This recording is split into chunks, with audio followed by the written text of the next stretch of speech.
Halo teman-teman yang berbahagia, berjumpa kembali dengan saya Dr. Andri, spesialis kedokteran jiwa dari Rumah Sakit EMC Alam Sutera Tangerang. Di kesempatan kali ini saya mungkin sedikit mau curhat, tapi juga memberikan informasi ya terkait dengan pengobatan pasien. Ini menarik ya kalau kita berbicara tentang psikiater atau dokter jiwa. Banyak mungkin di antara teman-teman juga yang masih bingung apa bedanya dengan psikolog. Apakah dokter jiwa itu memang juga memberikan obat gitu ya? Dan tentunya saya jawab iya ya, karena kami ini adalah dokter. Jadi kita memahami tentang fisiologi penyakit dan salah satu yang kita tangani sekarang adalah masalah kejiwaan.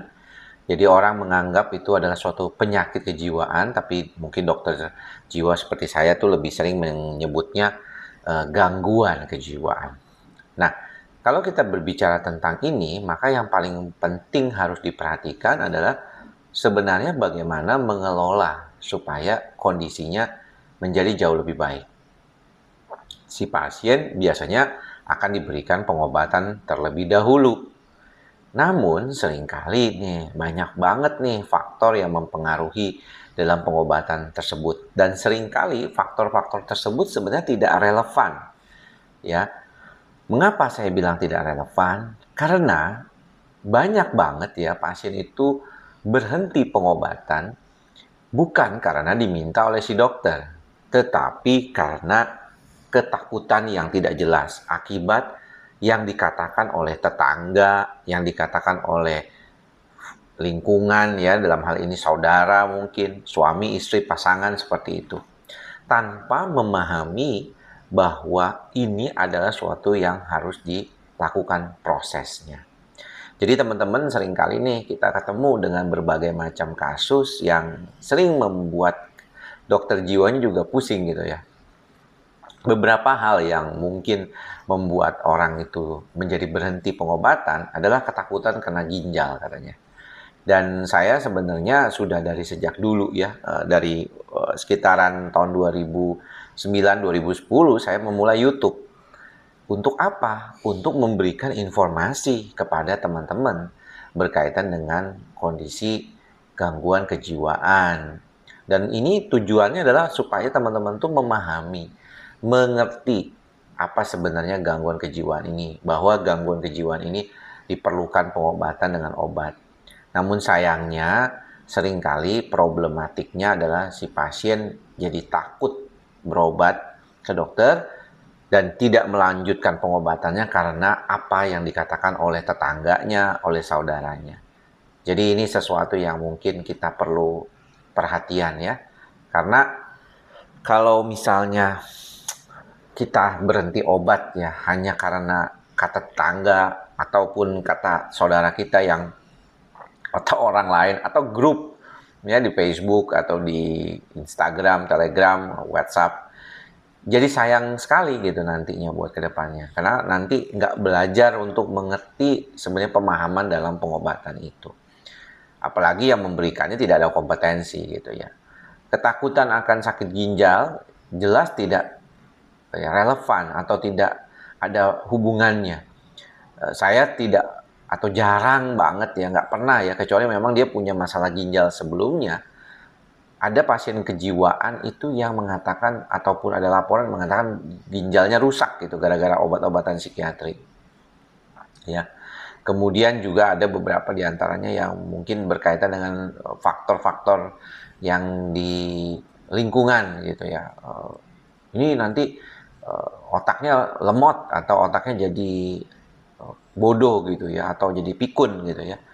Padahal kita mengobati gangguan kejiwaan itu adalah mengobati sistem saraf pusat yang kacau, yang nggak stabil.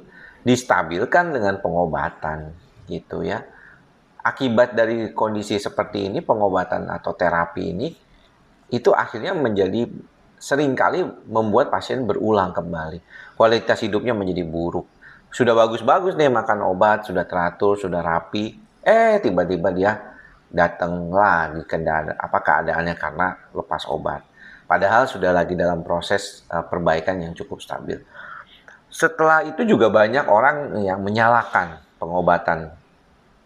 Sering dokter kewalahan ya mendapatkan informasi bahwa kenapa sih kalau dokter jiwa itu kalau diberikan pengobatan, terus kemudian si pasiennya dikasih obat, terus dia langsung kalau ada sesuatu apapun dibilangnya efek dari obat tersebut. Obat psikiatri ini jadi disalah-salahin melulu gitu. Dan ini menjadi menarik karena kalau dikasih obat yang lain tuh nggak protes begitu gitu. Tapi kenapa ketakutan yang ada pada kondisi ini menjadi lebih dominan? Ya karena pada dasarnya kekhawatiran itu selalu ada gitu. Jadi orang itu khawatir, takut nanti dia bisa nggak nih kenapa-napa nanti gitu. Jadi ya inilah fenomena yang ada di dalam praktek. Ya saya masih beruntung ya punya pasien yang mengerti, cukup memahami dengan pengetahuan mereka dari apa yang saya dapatkan dari kondisi ini, mudah-mudahan bisa lebih baik lagi. Dan saya berharap sih teman-teman juga yang sedang dalam pengobatan, bukan dengan saya selalu, atau dengan dokter lain juga memahami bahwa kita semua berproses ya. Tujuan dari pengobatan adalah untuk membantu teman-teman supaya bagus. Jangan membuat proses itu melambat atau menurunkan kualitas hidup teman-teman sendiri karena sesuatu yang nggak relevan.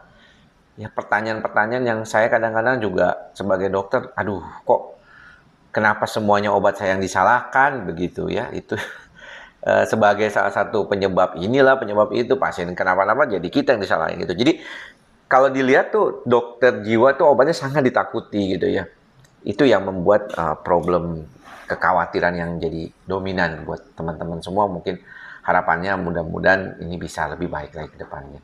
Semoga apa yang saya sampaikan ini membantu teman-teman memahami bahwa tenang, pengobatan kejiwaan itu ada. Itu adalah suatu kondisi gangguan medis, nggak usah takut. Jangan mikir yang enggak-enggak. Selalu fokus pada bagaimana mengelola pikiran itu dan mudah-mudahan dengan pengobatan yang teratur, teman-teman bisa mendapatkan kualitas hidup yang baik. Nggak cuma lepas obat saja. Kadang-kadang ada beberapa pasien yang perlu makan obat lanjutan terus, tapi harus juga berkaitan dengan bagaimana mengelolanya nanti. Dan harapan saya mudah-mudahan itu bisa terwujud. Oke, terima kasih yang sudah menonton sampai saat ini. Jangan lupa untuk tetap menjaga diri kita sendiri, mantra kita bersama, ikhlas, sabar, dan sadar. Semoga semua makhluk berbahagia. Semoga kita semua berbahagia. Salam sehat jiwa. Bye-bye.